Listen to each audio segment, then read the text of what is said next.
संपलेलं आहे. तरीही इतक्या मोठ्या महानगरपालिका आहेत, शेवटपर्यंत त्या यादीवर हात फिरवला जातो आणि त्या दृष्टीनं काम चालू आहे. 23 तारखेपासून मला वाटतं अर्ज भरण्याचं सुरुवात आहे. त्याच्या आधी 100% शिवसेना आणि महाराष्ट्र नवनिर्माण सेनेच्या युतीची घोषणा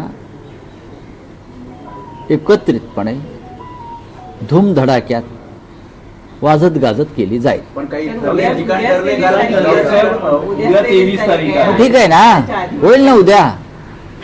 23 तारखेचा मुहूर्त आहे का? नाही, असा मुहूर्त काय काढलेला नाहीये. पण मी तुम्हाला कालही सांगितलं की हा एक नवीन प्रयोग आहे. राज आणि उद्धवजी यांचे पक्ष म्हणजे आमचे पक्ष एकत्र निवडणुका लढत आहेत. फक्त मुंबई नाही तर ठाणे आहे, मीरा भाईंदर आहे, कल्याण डोंबिवली आहे, नाशिक आहे. या सर्वत्र दोन्ही बाजूचे लोक यांनी चर्चा पूर्ण केली आणि त्याच्यावरती आता आज दिवसभरामध्ये शेवटचा हात फिरवला जाईल. राऊत साहेब, तुम्ही म्हणालात की महाराष्ट्राच्या राजकारणात हा नवीन प्रयोग आहे, तर महाराष्ट्राच्या राजकीय रंगमंचावर जर हा नवा प्रयोग असेल तर त्याला प्रेक्षक रूपी मतदार कसा प्रतिसाद देतील? नाटक हिट ठरेल? हे नाटक नाहीये. तुम्ही जर म्हणत असाल नाटक आहे तर नाटक नाही आहे, हे लक्षात घ्या.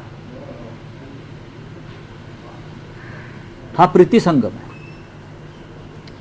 नाटक असेल तर ते प्रीतिसंगम नाटक आहे आणि महाराष्ट्राची जनता या प्रीतिसंगमामध्ये सहभागी होईल. नाटक कुठलं आहे? काल नगरपालिका निवडणुकांचे निकाल लागले, ते नाटक आहे. ज्या पद्धतीनं जशी चांगल्या नाटकाची तिकीटं ही तिकीट खिडकीवर संपतात आणि काही नाटकाची तिकीटं मालक स्वतःच विकत घेऊन रिकाम्या थिएटरपुढे नाटकं करतात. म्हणजे आमचा शो हाऊसफुल.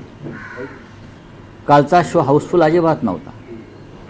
प्रचंड पैसे खर्च करून तिकीटे विकत घेतली गेली, विकत दिली गेली आणि कालचा निकाल हा महाराष्ट्राच्या जनतेला पूर्णपणे माहिती आहे की कशात कोट्यावधी रुपये नगरपालिका नगरपंचायतीसाठी कोणी खर्च केले होते आतापर्यंत. आम्ही तरी पाहिलं नाही. हेलिकॉप्टर चार्टर फ्लाईट घेऊन कोण प्रचाराला गेलं नगरपालिकांच्या? आम्ही तरी कधी हे पाहिलं नाही. या निवडणुका कार्यकर्त्यांच्या असतात, पण या निवडणुकीमध्ये झुंपली कोणामध्ये?